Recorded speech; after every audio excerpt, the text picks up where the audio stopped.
विघ्न विध्वंस कामो मंगलम आचरेत, विघ्न के विनाश के लिए मंगलाचरण करना चाहिए। और जो कुछ भी आज उन्हीं की इच्छा है, आज सोमवारी है और अधिक से अधिक हमारी चर्चा हो, अधिक से अधिक मंगलाचरण हो, ताकि विघ्न निवारण हो सके। तो हम सब यह चर्चा कर रहे थे कि न्याय शास्त्र में 5 प्रकार के प्रतिज्ञा वाक्य के द्वारा जैसे अनुमान प्रमाण की सिद्धि होती है, लिंग से लिंगी का ज्ञान हम सब करते हैं, ठीक उसी प्रकार परमात्मा के इस लिंग अर्थात चिन्ह के द्वारा उस परमात्मा के विशेष कर्तुम अकर्तुम अन्यथा कर्तुम स्वरूप का हम सब दर्शन करते हैं, दिग्दर्शन करते हैं और उनके रूप से अवगमन हम लोग करते हैं।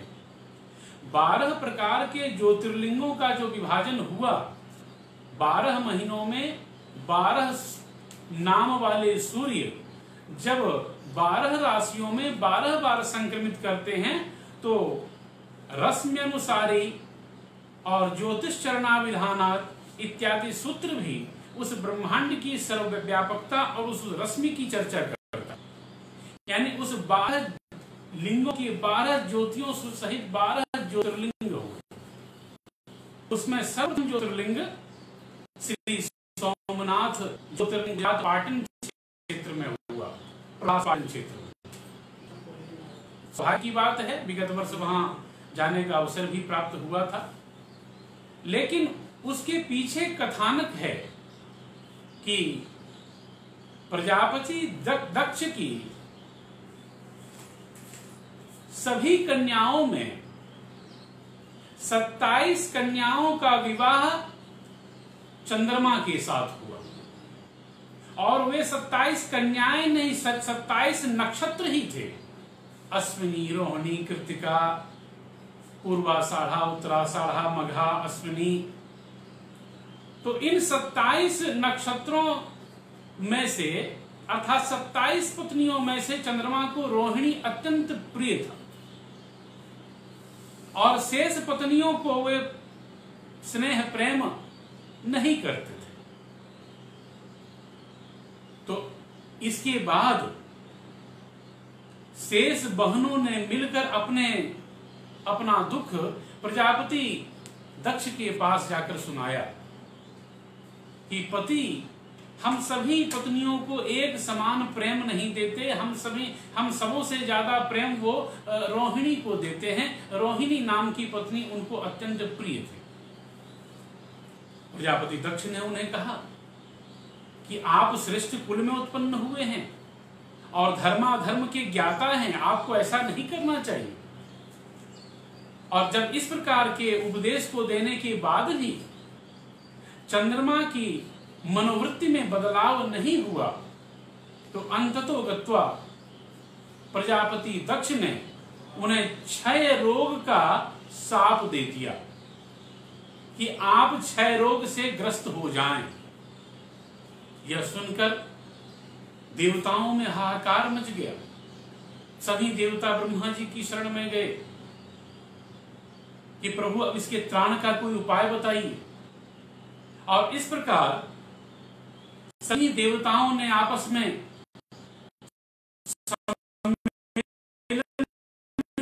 किया, विचार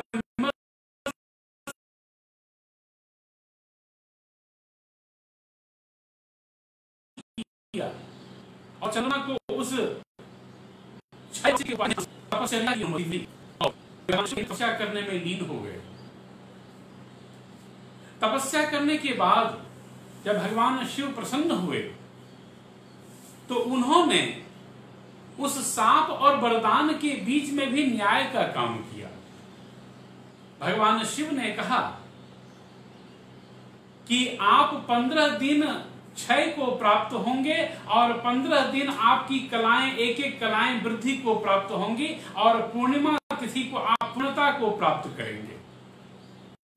तो इस प्रकार चंद्रमा को साप मिलना और उनका क्षयग्रस्त होना भी उनके लिए वरदान तुल्य हुआ, क्योंकि द्वितीया के चंद्रमा को कोई कोई अमाकला चंद्रमा भी कहते हैं, उनको भगवान शिव ने अपने मस्तक पर धारण किया। और सोम के ईश होने के कारण, सोमेश होने के कारण, सोमेश्वर नाथ होने के कारण, सोमनाथ होने के कारण वे ज्योतिर्लिंग सोमनाथ ज्योतिर्लिंग के नाम से जाने जाते हैं। क्योंकि कहा भी गया है, द्वादश ज्योतिर्लिंग में भगवान शंकराचार्य प्रथम ज्योतिर्लिंग के प्रणाम लक्षण में कहते हैं, सौराष्ट्र देशे विशदेतिरम्ये ज्योतिर्मयं चंद्रकलावतंसं भक्ति प्रदानाय कृपावतीर्णं भक्ति प्रदानाय कृपावतीर्णं तं सोमनाथं शरणं प्रपद्ये तं सोमनाथं शरणं प्रपद्ये। यानी सौराष्ट्र देश में जो स्थित हैं, सौराष्ट्र देशे विशदेतिरम में जो अत्यंत रमणीय जगह है, ज्योतिर्मयम चंद्र कलावतंसम, जिस प्रकार चंद्रकांत मणि चंद्रमा की कला से सुशोभित होते हुए दीप्यमान होती है, उसी प्रकार यह ज्योतिर्लिंग प्रथम ज्योतिर्लिंग के रूप में संसार में जाना जाएगा। और ऐसे ज्योतिर्लिंग स्वरूप भगवान श्री सोमनाथ को बारंबार प्रणाम है। तत्पश्चात विभिन्न प्रकार के ज्योतिर्लिंगों का कथानक शिव पुराण में भी, कोटि रुद्र संहिता में उनकी कथाएं आई हैं। और शिव पुराण खास करके 7 खंडों में जो बटा है, पूर्व में 5 खंड की भी चर्चा की गई, 7 खंडों में जो विभाजित शिव पुराण है, जिसमें विद्येश्वर संहिता, जिसमें रुद्र संहिता, शतरुद्र संहिता, जिसमें कोटि रुद्र संहिता, उमा संहिता, कैलाश संहिता और वायवी संहिता, ये 7 भागों में बटा है। क्योंकि व्यक्ति स्वार्थ परक होता है और कोई भी कार्य स्वार्थ से विरहित होकर नहीं करता। जैसा कि श्रुति भगवती जगदम्बा बृहदारण्यकोपनिषद में कहती हैं, सहोवाच नवारे पत्युः कामाय पतिः प्रियो भवति आत्मनस्तु कामाय पतिः प्रियो भवति। नवारे जाया ये कामाय जाया प्रिया भवत्यात्मनस्तु कामाय जाया प्रिया भवति। नवारे पुत्राणाम कामाय पुत्रः प्रिया भवन्त्यात्मनस्तु कामाय पुत्रा प्रिया भवन्ति।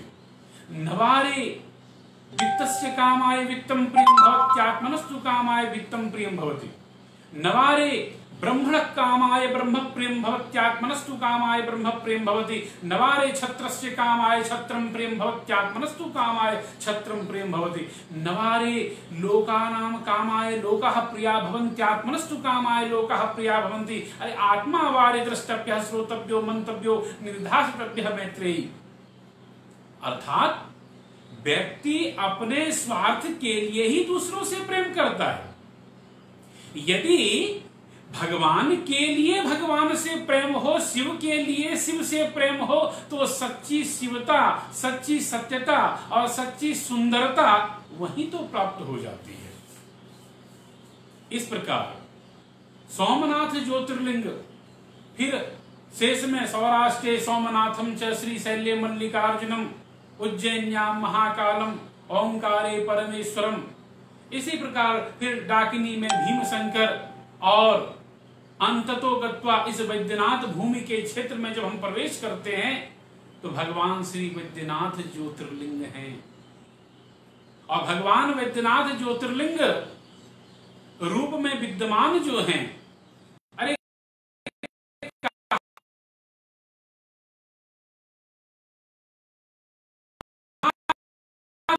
गया है कि पापा नाम काशी दर्शनाथ काशं विहित पापानां वैद्यनाथस्य दर्शनात् वैद्यनाथे कृतं पापं वज्रलेपो भविष्यति। वैद्यनाथावतारो हि नवमस्तत्र कीर्तितः। शिव पुराण की कोटि रुद्र संहिता के 28वें अध्याय में स्पष्ट रूप से इसका वर्णन है कि शिव पुराण ऐसा घोष करता है कि वैद्यनाथ जो हैं वो 9वें ज्योतिर्लिंग हैं, और जो शास्त्रीय लक्षण भगवान वैद्यनाथ के बताए गए हैं वो सभी झारखंड राज्य स्थित देवघर में स्थित वैद्यनाथ पर ही घटित होता है। जैसे कि पूर्व सागर गामिन्या गंगायाः दक्षिणे तटे हरितकी वने दुस्संचारे भयावहे अद्यापि वर्तते चंडी वैद्यनाथो महेश्वरः। यानी जिसके पूर्व सागर गामिनी, यानी पूर्व में बंगाल की खाड़ी समुद्र हो, और गंगायाः दक्षिणे तटे, और गंगा के दक्षिण भाग में, यानी गंगा जिनके उत्तर में हो, हरितकी वने, हरितकी वने आज हरला जोड़ी के नाम से जाना जाता है। हरितकी वने दुस्संचारे भयावहे, उस दुस्संचार घने वन में अद्यापि वर्तते तन्वी, आज भी भगवान शिव वैद्यनाथो महेश्वर, वैद्यनाथ के रूप में विराजमान है। यह लक्षण दूसरे वैद्यनाथ ज्योतिर्लिंग में नहीं घटित होता, क्योंकि वहां पर ना ही पूर्व सागर गामिनी कोई स्थान विशेष है, ना ही वह गंगा का दक्षिण तट है, और वहां हरितकी वन है, और वहां श्री वैद्यनाथम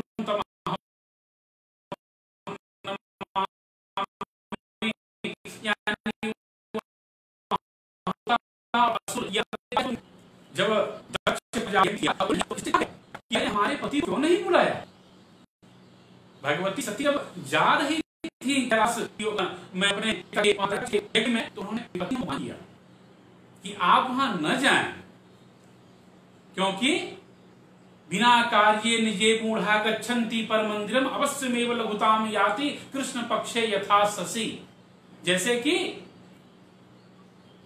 कृष्ण पक्ष में चंद्रमा क्षय को प्राप्त होता है, हे देवी आप बिना बुलाए यदि निमंत्रण में आप अपने पिता के भी घर यदि जाइएगा तो आपका मान सम्मान नहीं मिलेगा।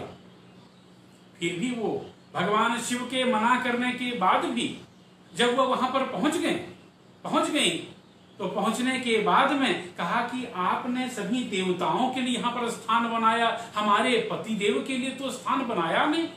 तो राजा दक्ष ने सती को संबोधित करते हुए कहा कि देवानाम गमनम यत्र तत्र प्रेत विवर्जितः, जहां देवताओं का आगमन होता है वहां प्रेत की जाने की मनाही है। तुम्हारे पति तो प्रेतों के स्वामी हैं, भूतों के स्वामी हैं, पिशाचों के स्वामी हैं, इसलिए उनका इस यज्ञ में क्या काम।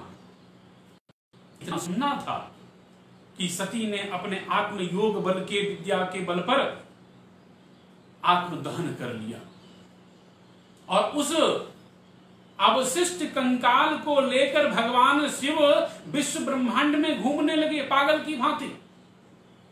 सभी देवता हाहाकार करने लगे, भगवान विष्णु की शरण में गए और भगवान श्री हरि ने अपने सुदर्शन चक्र का आह्वान किया और अपने सुदर्शन चक्र से तंत्र चूड़ामणिकार कहते हैं कि 52 खंड किए, कहीं कहीं कहा गया कि 51 खंड किए गए।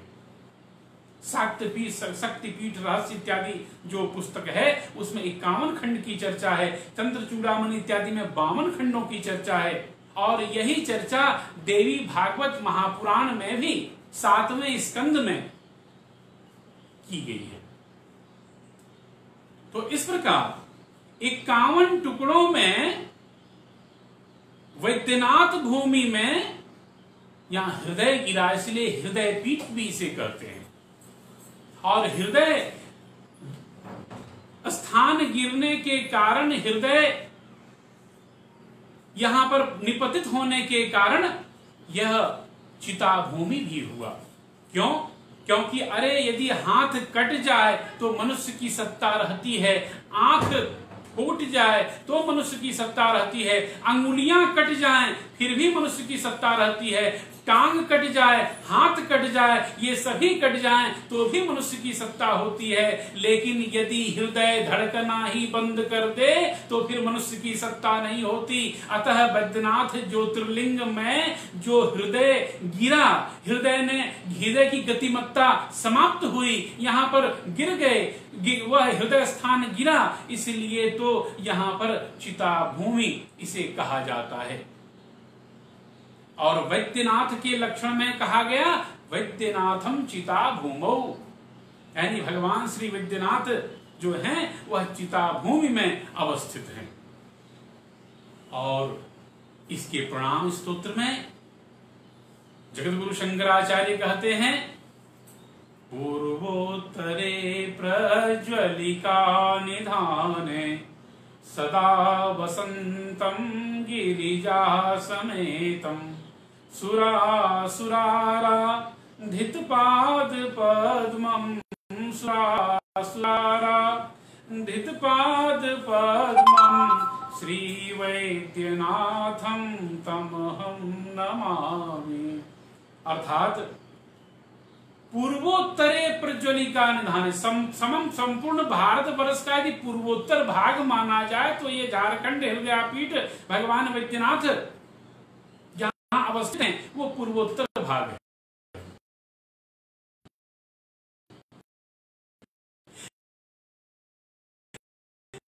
यदि शंकराचार्य केरल के निवासी थे और केरल से भी पूर्वोत्तर माना की भूमि को पूर्वोत्तर भाग माना जाए, पूर्वोत्तर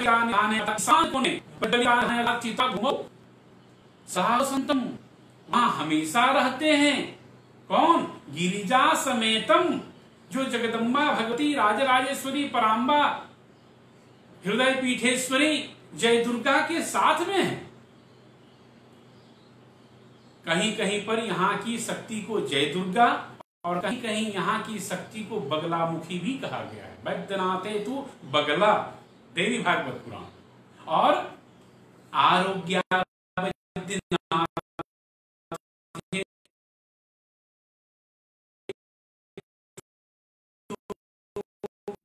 और आरोग्य शक्ति भी वैद्यनाथ की कही गई है।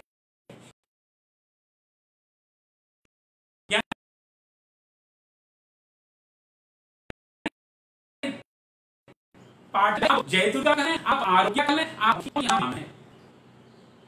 इन्हीं ज्योतिर्लिंगों के वर्णन में समुद्र के तट पर आदि रामायण में यह वर्णन आया है कि जब भगवान श्री राम किष्किंधा कांड में बाली सुग्रीव आदि के सहयोग से, हनुमान इत्यादि के सहयोग से, जब हनुमान ने सीता शोध प्रसंग में उस मुद्रिका को लाया और प्रभु को मुद्रिका को दिया और वहां से माता के संदेश को लाया, तो बड़े ही प्रसन्न प्रभु हुए और उन्होंने वहां पर एक बालुकामयी लिंग की स्थापना की और उस लिंग की विधिवत उन्होंने पूजा की। तो जब विधिवत पूजा की तो वह ज्योतिर्लिंग, ऐसा कहीं कहीं पर उल्लेख भी आया है अन्य रामायणों में कि स्वयं लंकाधिपति रावण के वध के लिए वह ज्योतिर्लिंग की पूजा हुई और स्वयं लंकाधिपति रावण ने ही उसकी स्थापना कराई है। लेकिन इस वाल्मीकि रामायण में इसका प्रमाण नहीं मिलता, अन्य रामायणों में इसकी चर्चा है। तो श्री राम के द्वारा स्थापित होने के कारण वह ज्योतिर्लिंग रामेश्वरम ज्योतिर्लिंग के नाम से जाना जाता है, रामेश्वर ज्योतिर्लिंग के नाम से जाना जाता है। जब रामेष्ठी तत्पुरुष अर्थात रामस्य ईश्वर रामेश्वर सखी तत्पुरुषम राम बहुब्रीहि महेश्वर।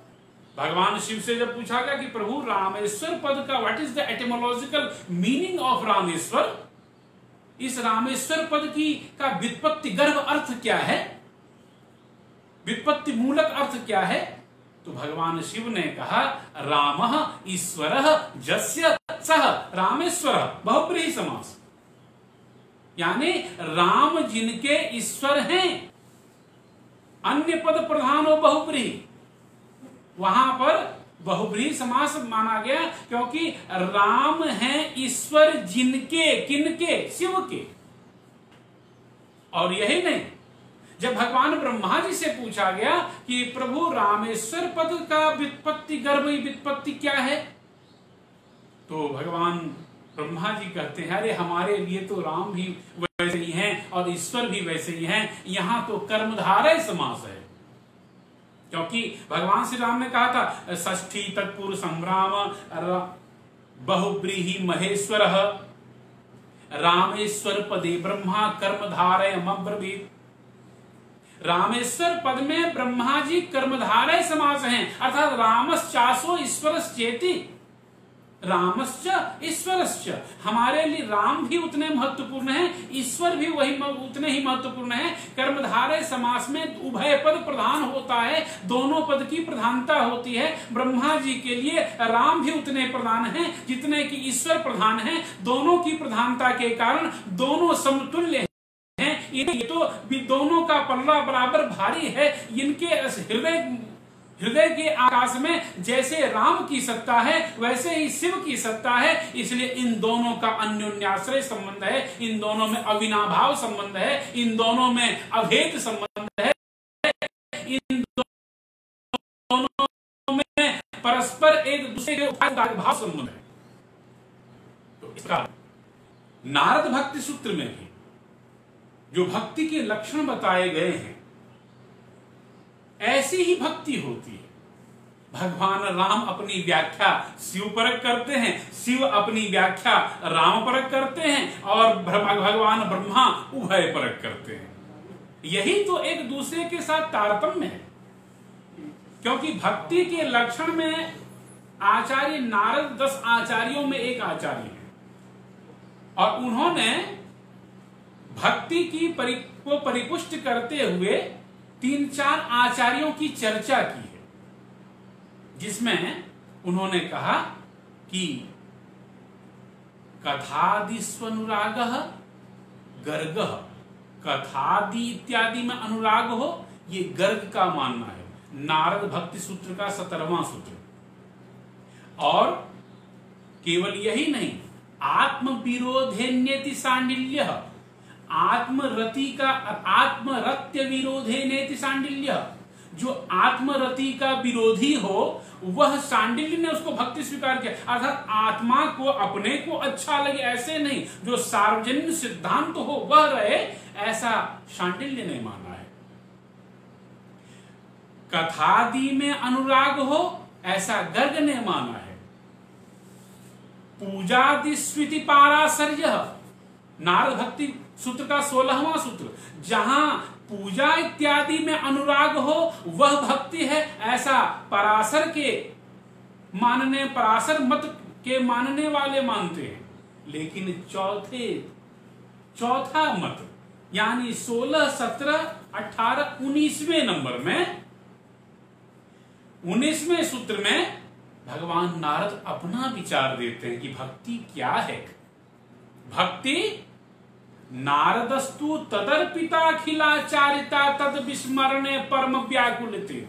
नारदस्तु, नारद कहते हैं भक्ति क्या है, तो तदर्पिताखिलाचारता, सारे आचरण, सारी आदतें, सारी क्रियाएं जब हम भगवान के लिए ही करने लगे तो वह शुद्ध भक्ति है, वह टोटल सरेंडरनेस वाली भक्ति है, वह शरणागति वाली भक्ति है, वह शुद्ध भक्ति है। वहां पर निष्काम भक्ति उसे कहते हैं। इसीलिए यदि हम घर में भी हैं, रसोई घर में हैं, यदि हम भोजन बना रहे हैं तो शिवार्पणमस्तु, एक मुट्ठी चावल हम भगवान शिव के नाम से उसमें दे दें तो वह महाप्रसाद हो जाता है। यदि हम रोटी भी बना रहे हैं तो यही विश्वास बनाएं कि प्रभु देख रहे हैं, प्रभु को भोगेगा, प्रभु खाएंगे, उन्हीं के निमित्त हम बना रहे हैं। हम पढ़ाई भी कर रहे हो तो हम प्रभु के निमित्त कर रहे हैं, सारी क्रियाएं उन्हीं को समर्पित हो रही हैं। ऐसा विचार जब हम करते हैं, नित्य निरंतर यह जब मानसिकता बनी रहती है तो आप विश्वास मानिए कि शुद्ध भक्ति उसे ही कहते हैं। अस्त एवं ऐसा ही है, ऐसा ही है। नारद भक्ति सूत्र का 20वां सूत्र। और भी क्या कहा गया, तो तो भगवान नारद ने उदाहरण भी बताया कि हम सबों को शिव परक, विष्णु परक, कृष्ण परक भक्ति कैसी करनी चाहिए। तो कहा यथा ब्रज गोपिका नाम, जैसे ब्रजांगनाओं में ब्रज की निवासी जो गोपियां थी, उस गोपियों ने जब गोबर लेपन कर रही थी, अपने घर में गोबर से लिप रही थी, तो आधे गोबर को लेपन करते हुए ही वो भागती हुई श्री कृष्ण की बांसुरी को सुनकर जब दौड़ती थी, कुएं से वह पानी को निकाल रही हैं, तो जैसे ही कृष्ण की बांसुरी को सुना कि आधे अर्ध अवस्था में वैसा का वैसा ही छोड़ दिया और वो दौड़ पड़ी। उसने ये नहीं देखा कि मैंने श्रृंगार किया है कि नहीं, मैंने अच्छी साड़ी पहनी है कि नहीं, मैंने श्रृंगार सामग्री धारण की है कि नहीं, बिल्कुल रा कृत्वा धावती जा सा राधा, जो उस कृष्ण ऐश्वर्य की अभिलक्ष मानकर दौड़ पड़ती हैं, वही तो भक्ति है, वही शुद्ध भक्ति है, वही निष्काम भक्ति है। तो इस प्रकार हम देखते हैं कि भगवान शिव के इस तत्व में 12 ज्योतिर्लिंगों की चर्चा है, और श्रावण महीने में भगवान शिव की पूजा का महत्व तो है ही, अन्य दिवसों में भी है। एक विवादित और एक प्रश्न आता है कि भगवान शिव का नैवेद्य ग्रहण करना चाहिए कि नहीं। कुछ कुछ बातें ऐसी आती हैं कि भगवान शिव का नैवेद्य ग्रहण नहीं करना चाहिए। अरे भगवान शिव ने शिव पुराण में स्पष्ट रूप से अपने पहले ही खंड विद्येश्वर संहिता के 22वें सूत्र 22वें अध्याय के 7वें श्लोक में कह दिया। क्या कहा कि आगतम शिव नैवेद्यम, यदि शिव का नैवेद्य कहीं से आ रहा हो तो गृहीत्वा शिरसा मुदा, तो उसको सिर से लगा लेना चाहिए, और यही नहीं भक्षणीयम प्रयत्नेन, उसको प्रयत्न पूर्वक भक्ति पूर्वक भक्षण भी करना चाहिए। शिव स्मरण पूर्वकम, शिव का स्मरण करते हुए भक्ति पूर्वक उस नैवेद्य को आता हुआ देखकर पहले तो उसे हाथ में ले, सिर से पहले उसको स्पर्श करावे और फिर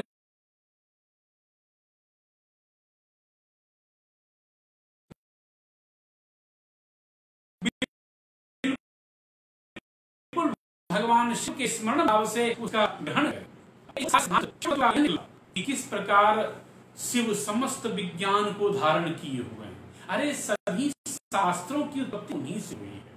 ननाद ढक्काम नवपंच बारम, जो 9 और 5 बार उन्होंने डमरू को बजाया और नृत्य जो किया, तो जब तांडव नृत्य किया तो नृत्य शास्त्र की उत्पत्ति हो गई।